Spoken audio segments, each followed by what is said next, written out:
everyone. We are back. I now have Kimberly with me. She's going to be going over Indie Gold, crafting budgets in scopes publishers can't resist. Kimberly, stage is now yours. Awesome. Thank you, Ash. Hello, everyone. So, apologize for my voice. I'm sick, but I'm trying to get through this. In today's workshop, we will talk about how we can create a success metrics to measure your success targets so that when you go to publishers, you have all the answers to their questions. Let me see. Move the slide. Doesn't want to move the slide. Awesome. Wrong screen. So just really quick about me. I'm Kimberly Rodatos, and I've been working in this industry for over 15 years with focus on production, on development, publishing, and live ops. I'm also the founder and president of Digital Owl Inc., which started out as a consultancy company for indie games and AAA games, studios, and publishers.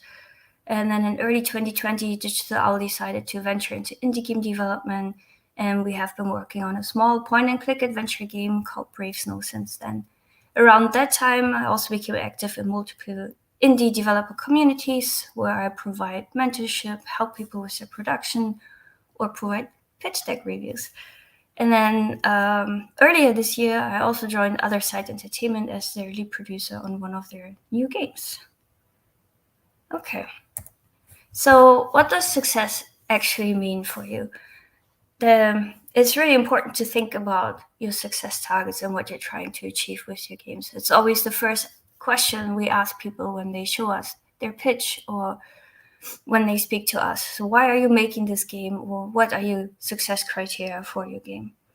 A few examples, and it really depends on your studio size, where you are at in your career, but it's important to know to build your story you then can present to publishers.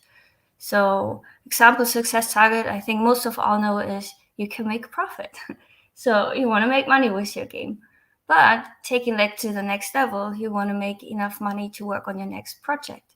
And some people also just opt in to create the first game to build awareness in the community, to then grow their studio or get more reputation so that they can easier find a publisher.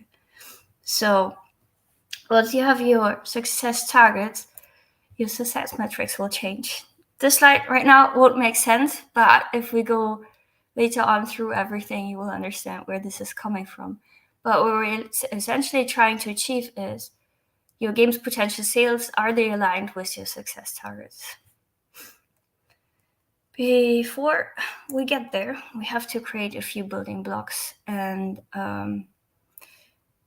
we get into a lot of number crunching, but this one is a little bit easier. There are development documents you need to help you build out the success metrics and then also talk to publishers. Why do we need them? We want to learn or really establish what our goals are, and also solve the assumptions we have around our success targets. We want to understand the market and where we actually can go with our games, and then of course, what will it take to make the games? What's the scope, and how much will it cost us? First of all, we have to understand what kind of game are we actually making. So we will talk a little bit about design, art, and tech. And then we will move on to the more tedious work, market research, production plan, and business plan. Now, and throughout all this, I will give you methods and ideas of how we like to do it at Digital Owl or the companies I previously worked at. But there are so many tools out there, and there are so many different approaches that you really should try out a few and see what works best for you. Okay, so the game. A lot of times when people start with their publishing deck or pitching, all they have is a concept overview, key pillars, key features. So they're good to know and they're essential to know, but they are not enough to create a proper scope and budget. Just really briefly, concept overview is just X meets Y equals Z, and Z is your own game. Like for Brave Snow, it's Monkey Island meets Professor Layton is Brave Snow. And then from there, we could build our key pillars and key features. So we wanted to have a lighthearted game. We wanted to have no backtracking, accessible collection progress, and stuff like that. But when we moved on to pitching, we actually had to think about a lot more than just that.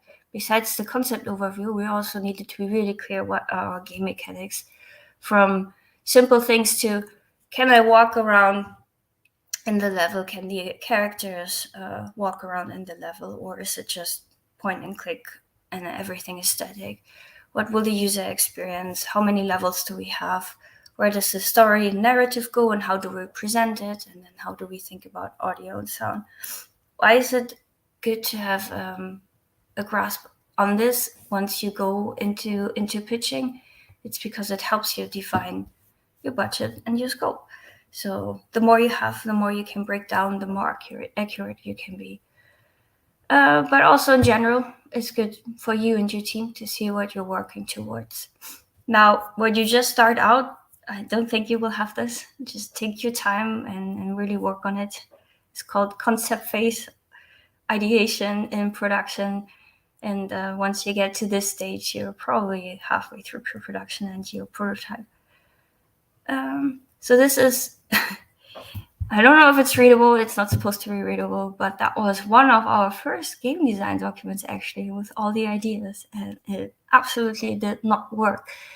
It's super hard to see where the main characters are, what they're going to do, how the story evolves and everything. So after this first iteration, we went into Miro, which worked a bit better. But once we got to that point where we could pitching, we actually set it up in Trello, which was a really nice overview, helped us also track on how long did we take in the prototype phase for levels, how long did it take us to do the first render pass, second render pass, etc. Now, as I said, there are so many great tools out there that help you achieve these things. Trello, Miro, just a few examples. There's also Confluence and Jira. Just experiment with what works for you. And then next, about your game, you need an art Bible.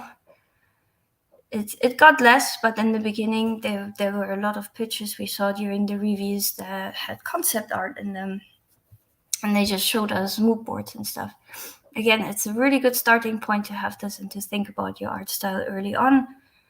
But once you start pitching, you should have a good understanding about your visual style guide. How do your characters look like? Do you want to animate the faces? What's your environment design? Is it 3D, 2D? A little bit about your asset guidelines and pipelines, because that determines what the quality is of the game and how much does it take you to make it. And then, of course, VFX and animations. Next, technical design. Very similar to art. In the beginning, you probably just think about, will I use Unreal Engine, or does Unity work better for my team? Or am I going to make my own engine? You probably want to think a little bit about the modes your game provides. If you have a platformer, is there a just easy mode, casual mode, where people can skip certain intersections of a level? Or do you have a hardcore mode where people have to run against the time, get certain achievements? And then, of course, also, which platforms do you want to publish on? PC only, or do you also want to go to console? I need to sneeze, so sorry. Mobile, yes. So again, this is a starting point, and then once you go into pitching, you should have a good understanding of your architecture. What game systems do you have? Will there be multiplayer? Will there be co-op? How does the platform integration work? And what is your optimization strategy? So we'll get back to this in a bit to see why this is so important, but it is good to know these things, even if they won't give you just 100% accurate budget and scope yet. They will, like everything else, give you a starting point. So next, we move on to market research. So market research, besides knowing what your game is the most second important thing I recommend people making. It's also one of the hardest to do. So because we're developers, we don't want to think about marketing, we don't want to think about target audience, but it will help you in a lot of ways. So once you have the game idea, these are the assumptions you want to either confirm or see if you need to pivot. So is my game idea, design idea good? Have there been other successful games on the market like this? Am I right with why players want to play my game? So go into similar games, go into the Steam reviews, read through what they like, what they didn't like, see on Reddit or wherever the audience is for your game, and check what players, why did they like this game, why did they play it, or why didn't they like it. This will also help you identify your target audience. So if you think you're going on PC and you're making a horror game, it's of course most likely 16 or 18 plus. So is the audience big enough to support the game I'm making? You want to confirm that the things you think are unique about your game are really unique, or if they already exist, that you can bring or elevate them to another level, they become unique. We already talked a bit about player expectations, and then your target platform. So you want to make an RTS game, but you want to go on console. Does it really make sense? Or should I stick to PC and Switch? So that's a lot said, but how do you actually confirm these assumptions? And that is by a lot of tedious work. So again, I don't think it's really readable, but not necessary to read it. What we did for Brave Snow, what I do often for other games, is I just take a whole bunch of games, narrow down a little bit by the platform that is the main focus of the game. And then I figure out specific criteria that I set for my game and start filtering them out. So you can start by filtering out by platform. Is it on PC? Is it on PlayStation or mobile? And then I made a few highlights for positive and negative reviews. Also added the Metacritic, because one of the success targets we set ourselves, and here the success targets come back in to help you do your market research, is we want to at least have a 75 plus Metacritic. So all the games that did not make it, we did not make them high priority to research or a direct competitor. And then we still played them, we still looked at them, but it helped us narrow it down. And then the same was pricing, gameplay time. So these are all easy things to filter. Once we had this list, I think we started with 2,000 titles. We narrowed it down to 300 or so. And then with another pass, narrowed it down to 15. And with these 15, we could really go into detail and check out, okay, these are the things we want to do the same because we think they're really good. These are the things we want to avoid. And these are the things we want to bring to the next level, and then compare them. I'm happy to share out our market research afterwards, so you guys can have a look at that. So the most important outcome of this document, though, is even if you do not want to go through the whole research and look at hundreds of games, is what is the game and what is the game not. So, for example, for Brave Snow, oftentimes in these point-and-click adventure games, you have sarcastic humor, forced wall breaks, and so on. But we clearly stated that we do not want this because we want a wholesome game that can be played by all and understood by all ages. We also said we don't want RPG-like mechanics. This is a funny one, but we don't want annoying main characters. Weirdly enough, one of the main reviews for point-and-click games that were negative always said the main character is annoying. So we want to avoid that. And then also, if we go into game mechanics, we want to avoid overuse of hidden objects. But what we want to be is lighthearted, uplifting, kids-friendly. All our puzzles need to be designed in a way that they're self-contained, so there's no backtracking. We want a self-cleaning inventory, which we actually took from one of our competitors, and because it was a really successful feature they added.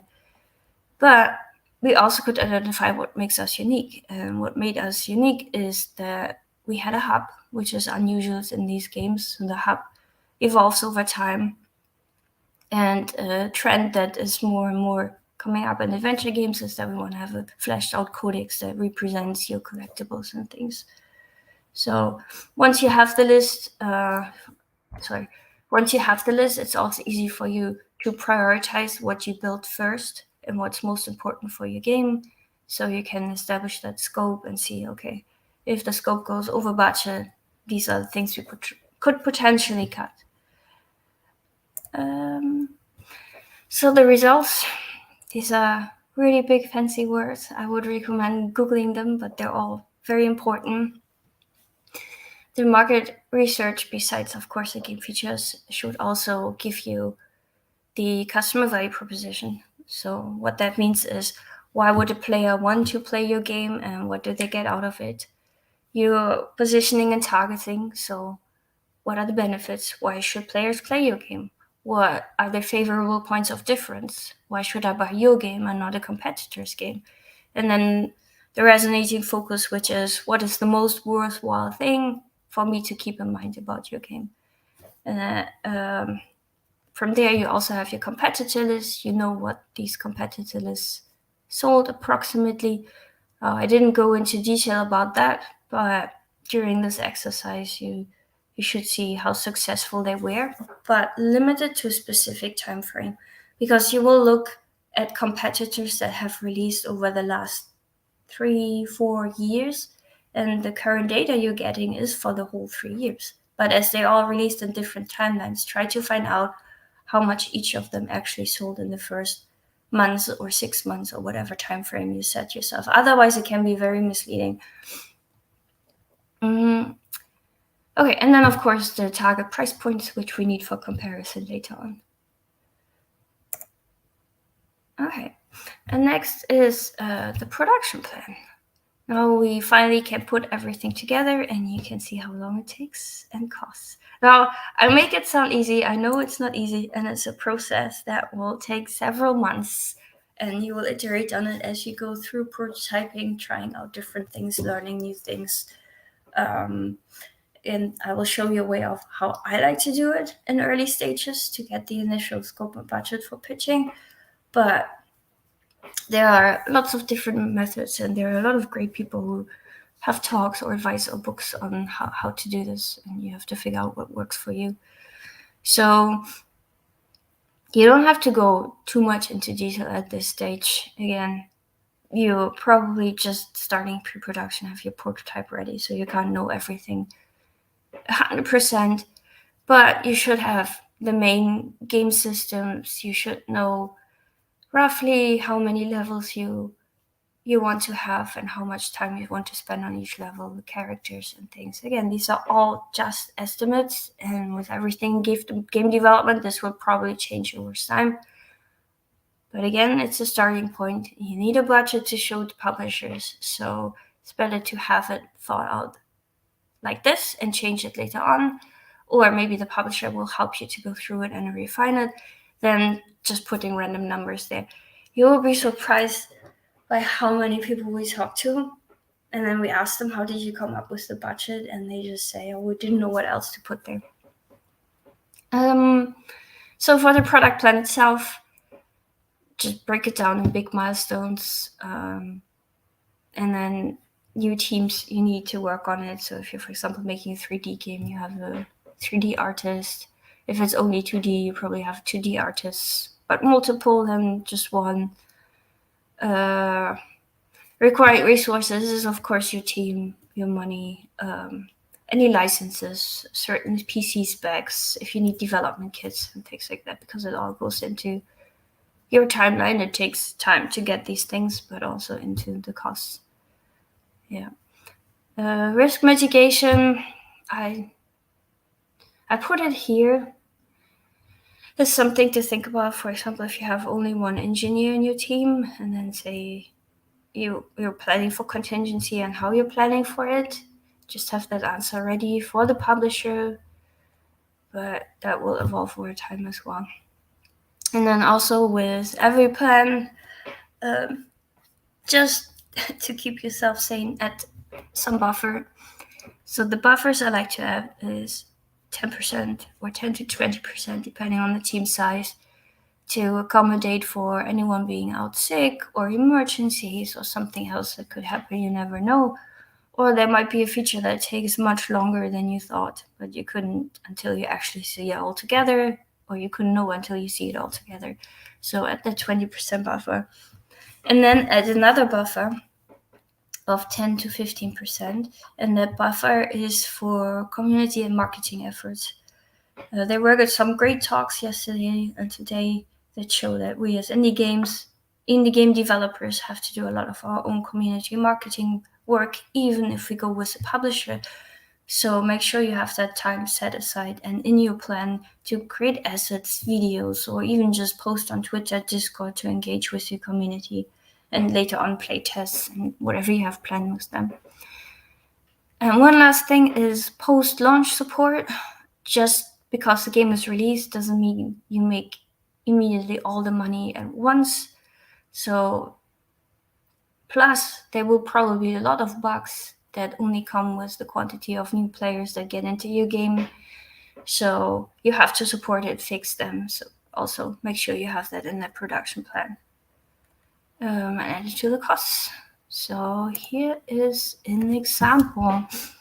So what I did is, when did I did this? This was at the stage we just went out of pre-production into production.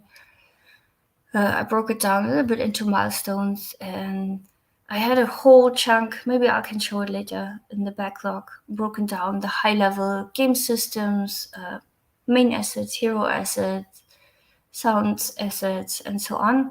And then I could calculate, I just give them all an arbitrary number, like for each character we want to spend a week, for each hero character we want to spend at least 2 weeks. For each level we know that we will spend 3 to 4 weeks or something like that. I don't know out of my head, that was a while ago. But what it allowed me to do is just get rough numbers and calculation to know, okay, I need my 2D artist for 12 months. I need 2 3D artists for 13 and 6 months. And then when each of them can start their work, and then I can add up each of the months by how much I would pay them, and then add up the rows. As you can see, the publishing work I mainly put at the end. Of course, it happens throughout, but having it in blocks and putting it together helped me just to quantify it. Now, if you do it in month 4 or month 16, it doesn't really matter at that point later on. Okay. Moving on. Last document, and then we get to the number crunching. And I don't even know what time it is. Studio business plan. So, also something that is really important to have if you go to a publisher, because when you go to a publisher with your game idea, with your scope, with your budget, they want to know who they work with. So you have to build not only a story for your game, but also a story for your studio. Why are you making games? Where are you coming from? What is the future?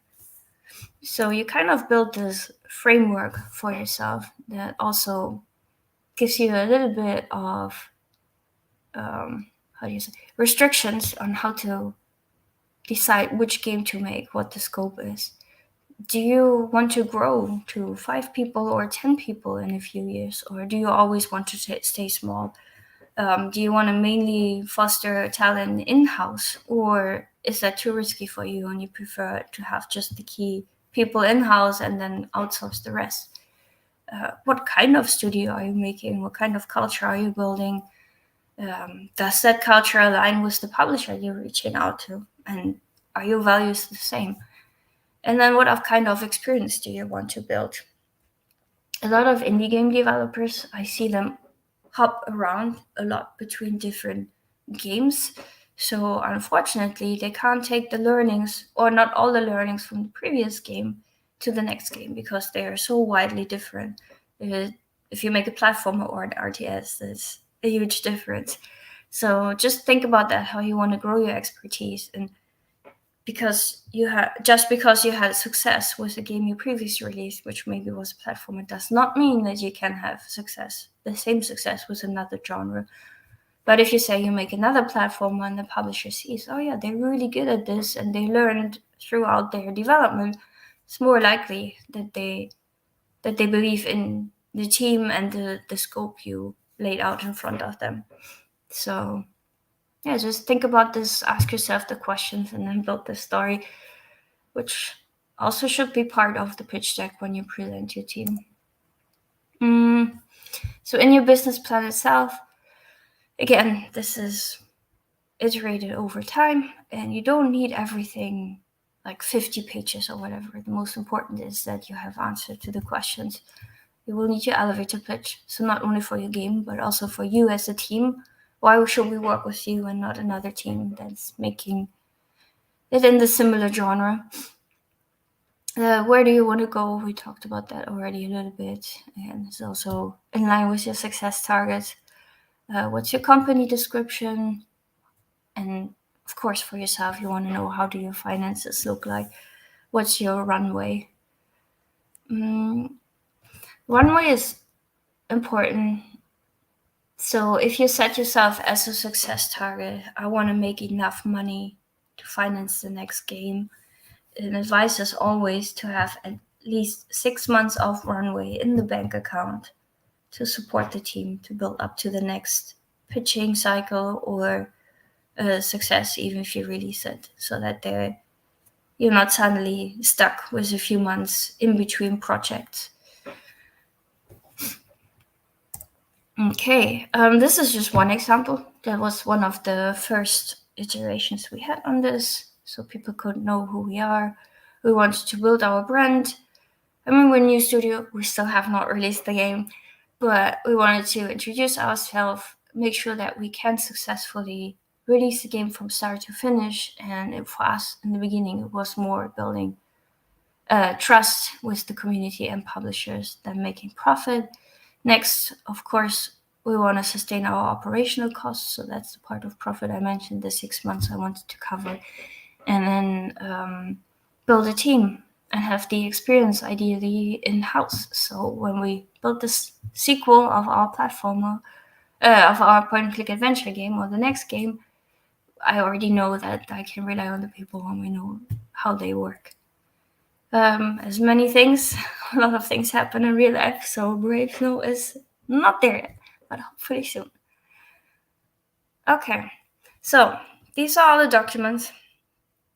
Well, I call them documents, but these are all the things to be aware of, to think about, and really invest some time in to get it right. Because once we're there, we can actually start with our unit sales metrics. So what does it mean?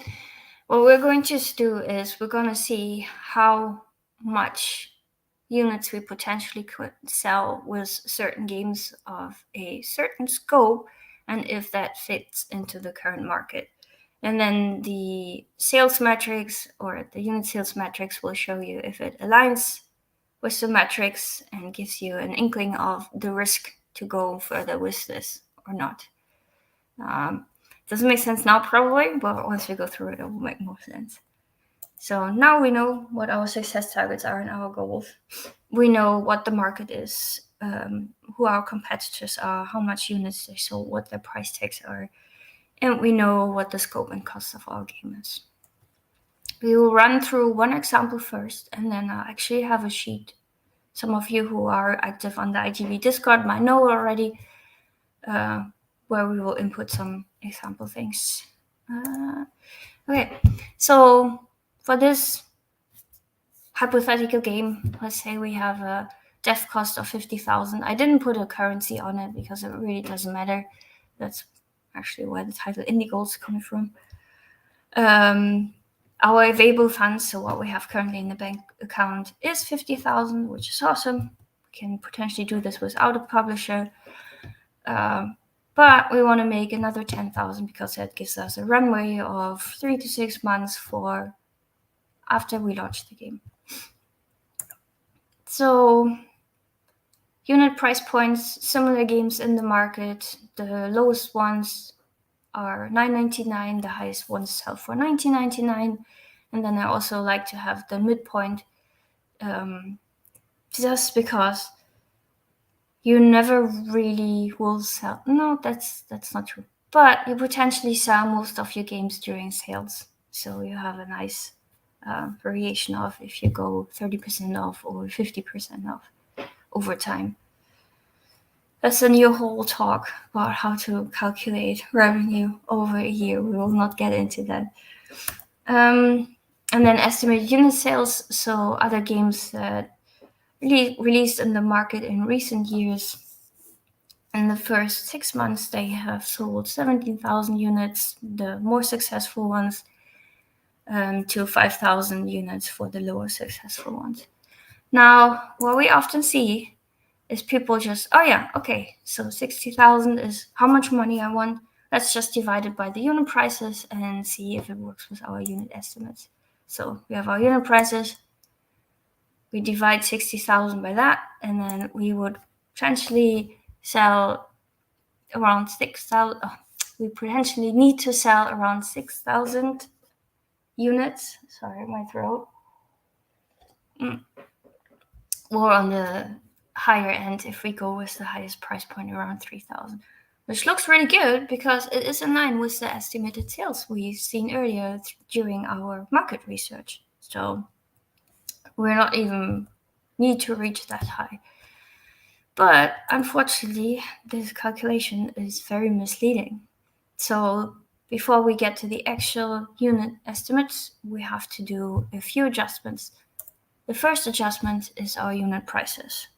So what I think did for this example is say I took off 30% of the price. It doesn't need to be 30%. It's just something I wanted to go a bit more conservative with this one, but it can be like 15, 20.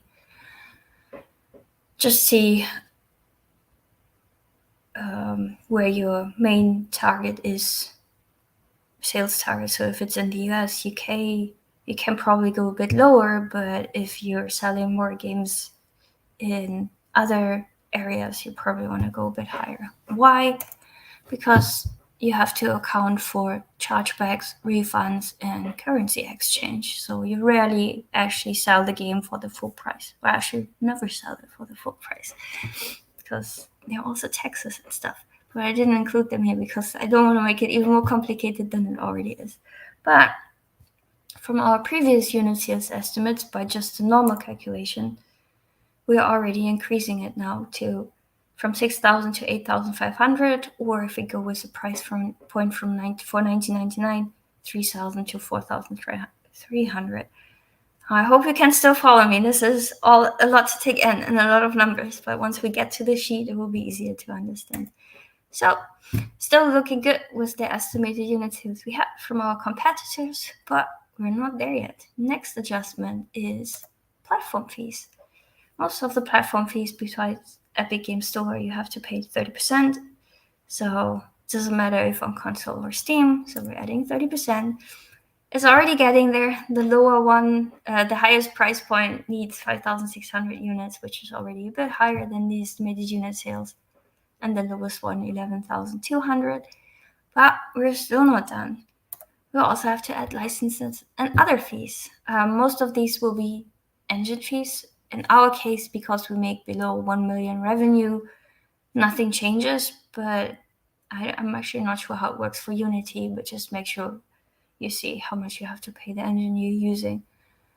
And then, I think this is the last one, finally, marketing costs. So no matter if you go with a publisher or if you go with yourself, just make sure you add marketing costs from 15% to 25%, because you will have to pay for trailers, even if you want to do user acquisition on Facebook or other platforms, that needs to be added. And then it's 15% to 25%. I actually have to add that to the slide before I send it out, of your overall development costs. So adding that, it's already getting up there. I opted only for 20% here this time. We're still looking good for our estimated unit sales. So our metrics should not look too bad in a second. But to show you all these conversions and everything in another way, first we want to make 60,000 gold.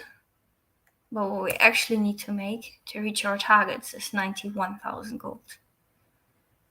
So just as an example. Okay, so with this exercise, I like to color this from very green to very red to see or give me a quick glance of the risks. But in this case, with development costs of 50,000, we want to make another extra 10,000. We're good to go for the next project. And this seems to be rather viable. So what if we change the scope a little bit because we want to add co-op to the game, which we saw was a really neat feature too for the genre we're making. And from our estimates, it's around 25,000. Now, you can see that the risk already gets a lot higher. So it's not undoable, but it is definitely more risky. But if you have co-op, a really cool feature, you probably can sell it for the higher rather than the lowest price point. But that also means that you ideally sell a lot in the first few months before you go anywhere on sale.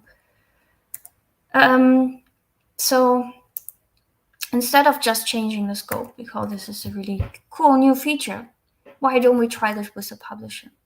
So now when we go with a publisher, we also add the publisher targets to these calculations, and suddenly everything looks super risky. But what we shouldn't forget is every time you go with a publisher, and that is one of the major benefits of going with someone who has experience with launching game, we increase our reach. So while alone we only could reach around 17,000 people or the good games, now with a publisher, because we have the backing and support of their marketing, their community, we might reach 25,000 plus. And the risk already gets much reduced, and suddenly it's a viable option. So if we compare them all, here, this gives you a really nice view of min scope. So this is just with the 50,000 plus 10,000 in the beginning. Your ideal scope, because you really want to have co-op on it. It's a bit more riskier, still doable. But if you want to do the ideal scope, it's easier to go with a publisher. That being said, even if everything is not as green or more reddish, this is not the gospel. It's there to help you see, does it actually make sense? Do I maybe steer a little bit in another direction? Or, am I crazy and I will still go for it, even though all odds point against it? Just see what works best for you, experiment around with it. Don't make guesstimates. Again, do your research. No, that's wrong. You will make guesstimates, but don't just put anything there. Make sure that you do your research. For example, if you reduce development costs or up development costs, you know exactly which features you remove and which features you add. This is also not an actual forecast. It's a guideline. There are a lot of other factors and things that play into this. For example, this doesn't include localization, porting, QA, and things like that.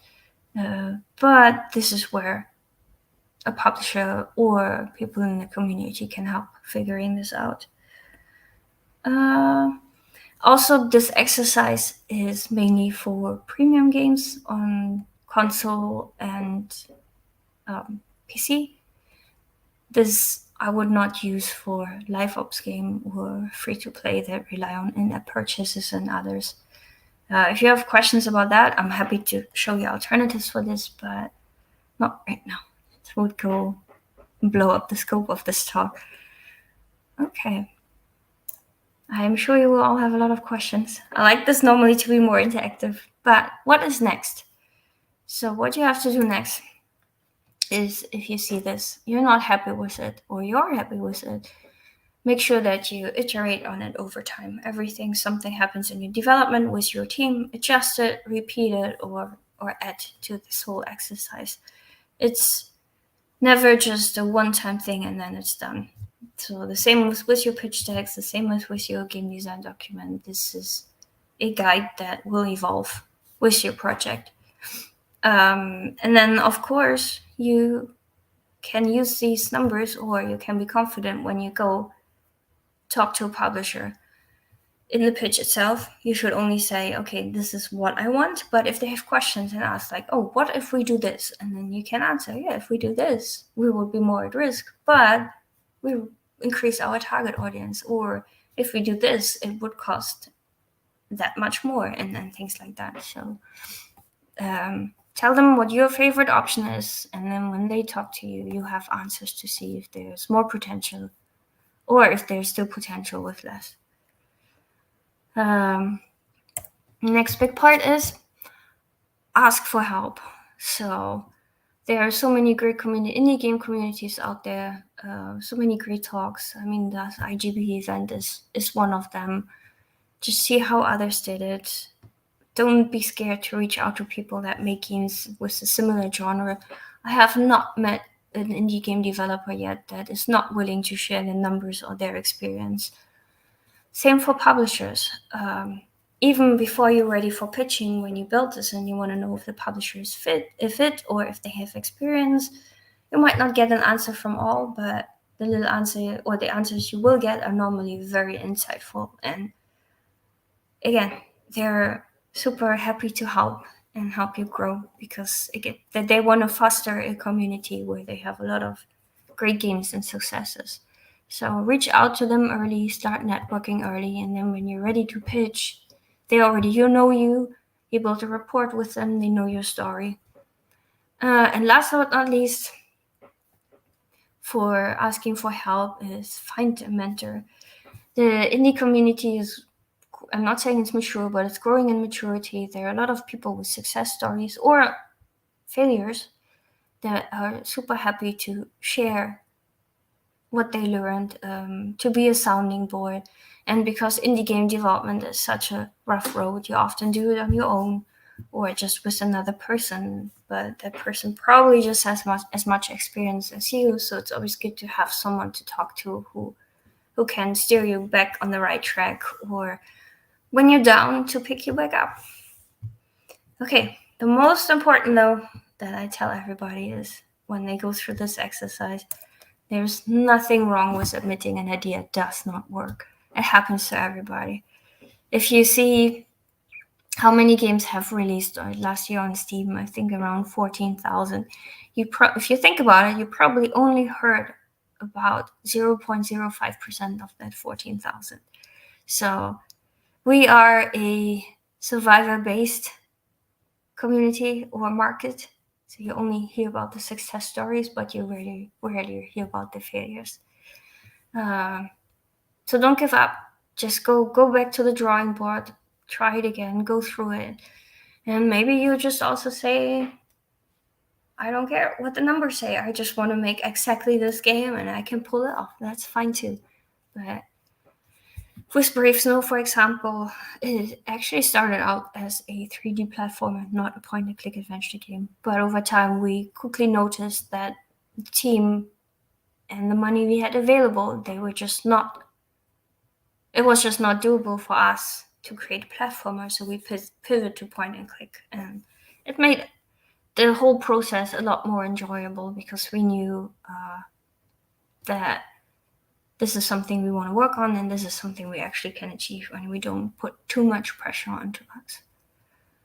Okay, so as I said, let's go through the sheet. Hope they will share out later as well to give some works. I don't know. Let me check how much time we have left. Yeah, 15 minutes, perfect. I need to share again. Share screen, window. Oh, you want to see me double for a second? There we go. Okay. I hope it shares. Let me check.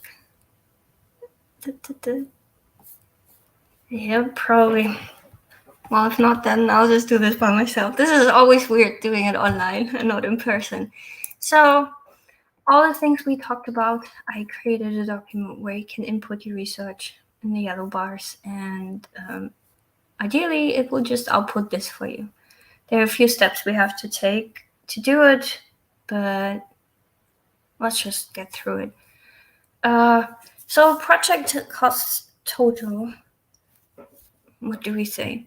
I give an example. So when Brave Snow was still platformer, our project cost total, I think, were 350,000. And then marketing costs, right now I have 0.1, but probably want 0.2. I should automate that. Put the percentage here so it automatically calculates it for you guys. So spend so far, when we started pitching, I think we spent around 20,000 on the game. Our own funds we still had in the bank account were like 100,000. And that was it.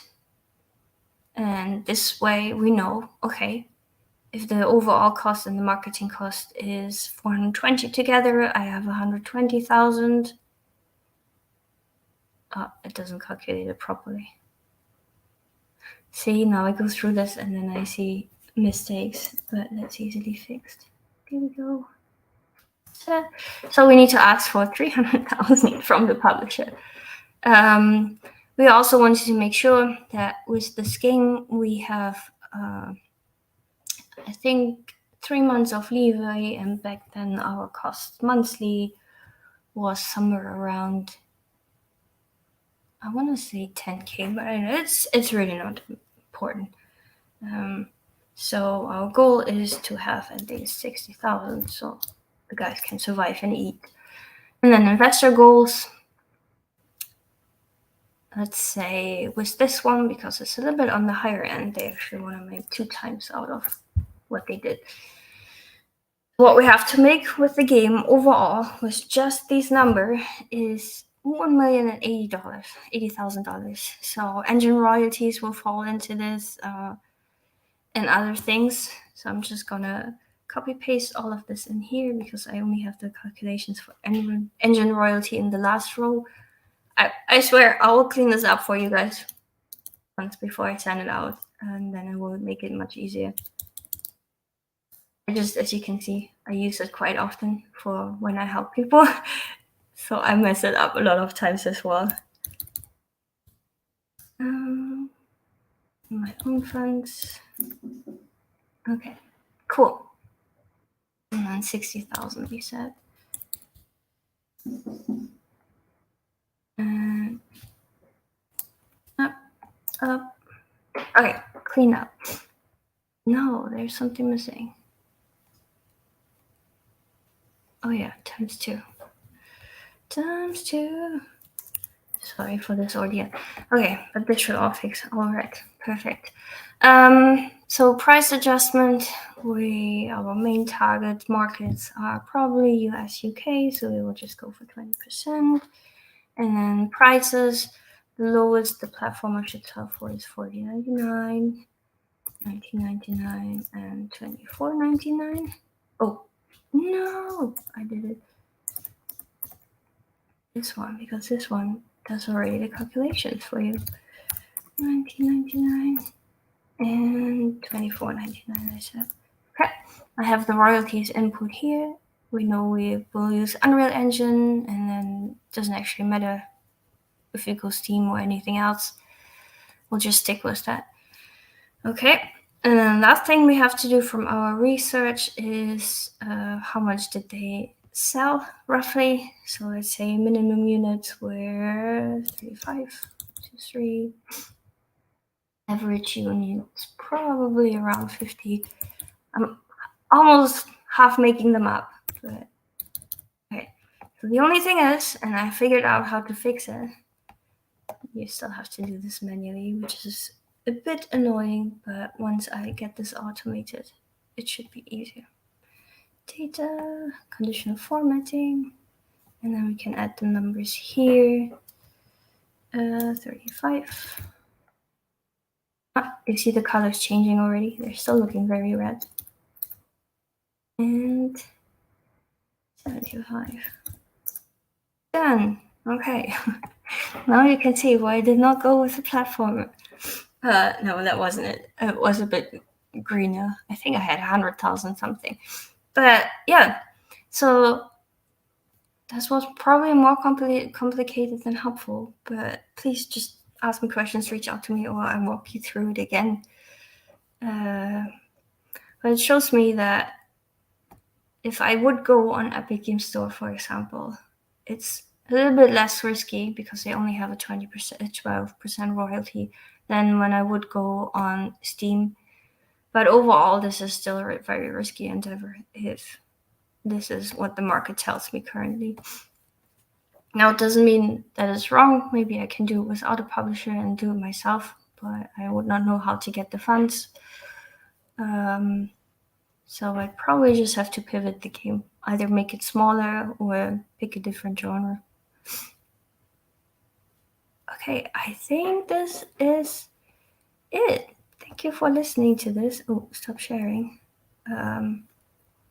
And I do not know if... Nope, you're good. You're good. I'm here. Okay. Thank you I'm so on time, very much. You are on time. You did great, Kimberly. Yes. Thank you.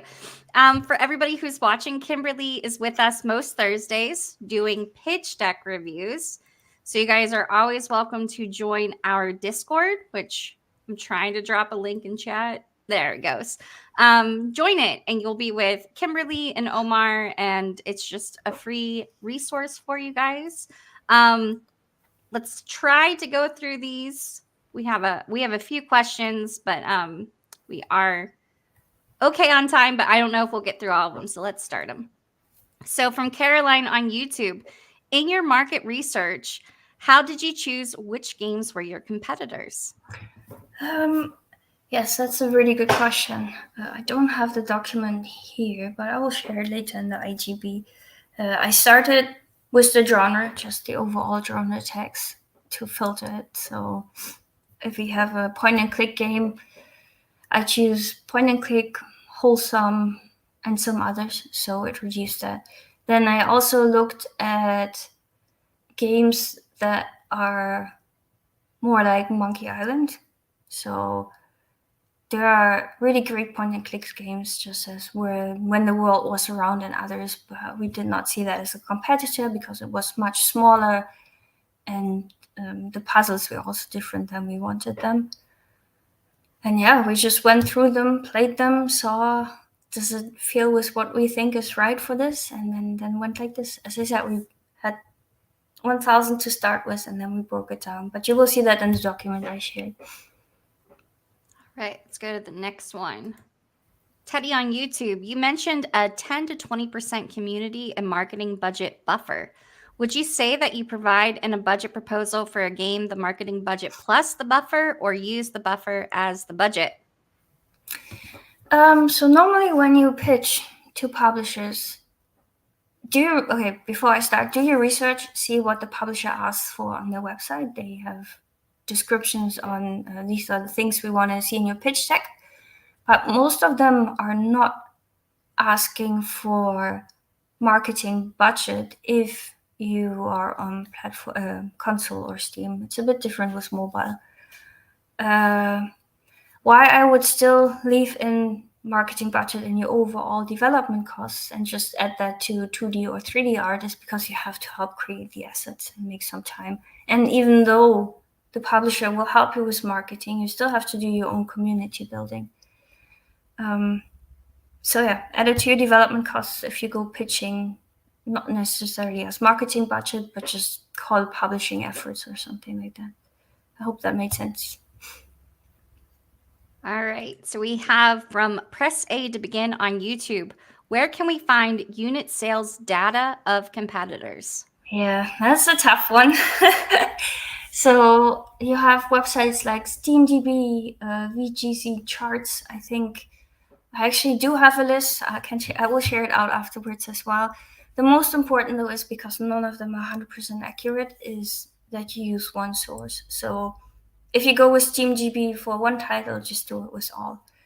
If you're looking for competitors on Nintendo or PlayStation or Xbox, The answer I have for you, there's no real information out there, but press releases or reaching out to the developers or publishers themselves, which makes it a bit harder.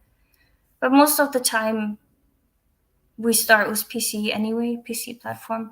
And during a pitch, what the publisher wants to see is how long does it take you from start to finish, or getting the game release ready on PC, and then console importing and all those things that come later. All right, last one. From Prime Material Cast on Twitch, what sort of tools do you use to figure out how many units similar games sell? Yeah, very, very similar answer. Actually, I just remembered another one. There are some really great calculators out there that do reverse calculation from wish lists to potential unit sales. So they are a really great tool as well. I will add it to the list and I can share that out. But that's it. There's no real accurate data. It's all more estimates. The most accurate data you can get is go to people and ask them directly. But because of contracts or other obligation they have with publishers, they might not always be able to share them. Yeah. Great job. Thank you so very much for your time today, Kimberly. You did great. I was hoping that your cat was going to like come around and be bossy, but She's sleeping on my office chair, so she's I still cannot. snoozing. All right, guys. Next up, we have Magdalena, and her talk is going to be about minimal viable process, how to find flow in your ways of working. So make sure you stay tuned and check out our next one. And thank you again so much, Kimberly. We'll catch you guys here in just a few minutes. Bye.